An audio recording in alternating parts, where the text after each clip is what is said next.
Madame, Monsieur, bonsoir, bienvenue dans ce journal. Voici ce qui domine l'actualité. Un retour vers ses parents de Tafiré pour ensemble exprimer leur gratitude au président de la République. Le vice-président Timoko Melie Kone, face à la population, s'est réjoui du choix porté sur lui et réaffirme son engagement à servir le pays aux côtés du chef de l'État. Une reconnaissance à Alassane Ouattara avec des bénédictions faites ce samedi. Fin hier soir de la COP 15 à Abidjan en présence du chef du gouvernement, 2,5 milliards de dollars environ, 1300 milliards de francs CFA mobilisés pour l'exécution de l'initiative d'Abidjan. Ce sommet des Nations Unies contre la désertification a réuni pendant 10 jours des milliers de participants dans la capitale économique ivoirienne.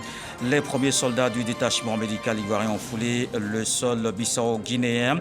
Ils sont au nombre de 50, dont une femme. Les forces armées apportent un soutien en soins de toutes sortes. Ce personnel militaire va aux côtés de ses frères d'armes du Ghana, du Nigeria et du Sénégal contribuer à la paix et à la stabilité en Guinée-Bissau. Au Burkina Faso, le mouvement du peuple pour le progrès demande la libération immédiate et sans condition de l'ancien président Roch-Marc Christian Kaboré.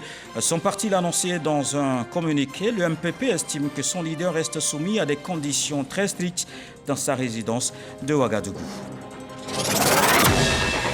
Il faut que tu ailles à Ndakarou pour que tu ramènes à Kaya ton petit frère, mort ou vif, même sans eau. Ainsi parlait un père à Safi Ngone qui devait retrouver Meïssa dans une capitale avec ses mutations et ses incompréhensions, dans un pays qui tente de résister au choc extérieur, dans une quête de son identité réelle et de son indépendance véritable. C'est donc l'histoire des peuples et la quête de leur destin qui est ici mis en exergue. Aller et retour. C'est le titre du 9e roman de Madame Marietou Mbaye Bilé Moa, qui est plus connue sous le nom de Ken Bougoul, auteur de plusieurs ouvrages dont Riwan, Le chemin de sable, qui fait partie des 100 meilleurs romans africains du XXe siècle. Grand prix littéraire d'Afrique noire en 1999. Quel honneur de recevoir l'une des voix essentielles de la littérature francophone contemporaine. Bonsoir. Bonsoir. Alors, c'était un plaisir de vous recevoir, étant rappelé que vous êtes en Côte d'Ivoire pour le Salon international du livre d'Abidjan. Alors, ça s'est bien passé? Très, très bien passé. C'était vraiment un désir de venir, de revenir à Abidjan pour le SILA, qui nous a manqué compte tenu de la situation sanitaire que nous avons connue ces 2 dernières années.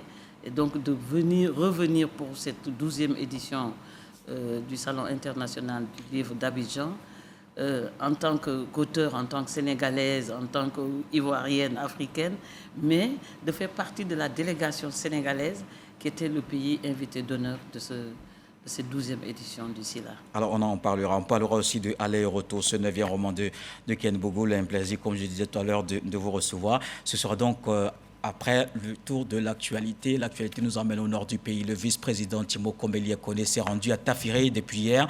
Une visite à ses parents après sa nomination pour des bénédictions en vue de la réussite de sa mission auprès du président de la République, Alassane Ouattara. C'était surtout une occasion d'exprimer à nouveau sa gratitude au chef de l'État pour sa confiance placée en lui. Charles Tatou.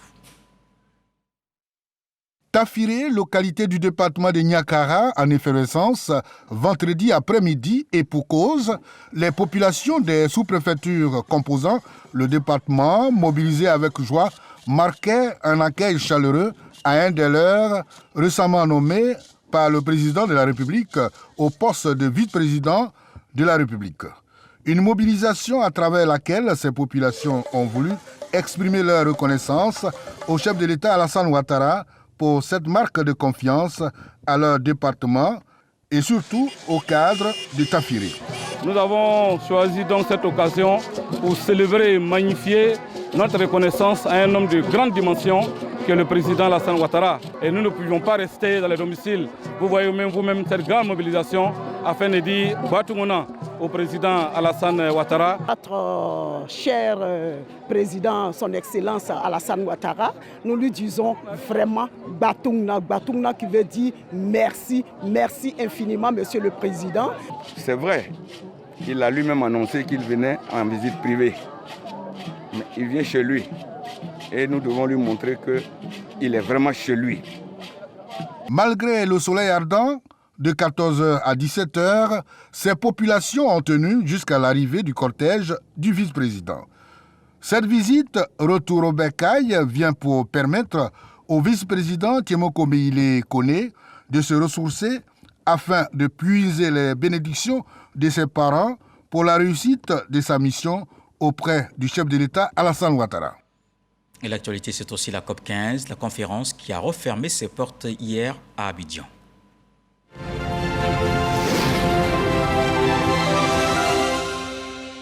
Fin donc hier soir de la COP15 à Abidjan, ce sommet des Nations Unies contre la désertification a réuni pendant 10 jours des milliers de participants dans la capitale économique ivoirienne.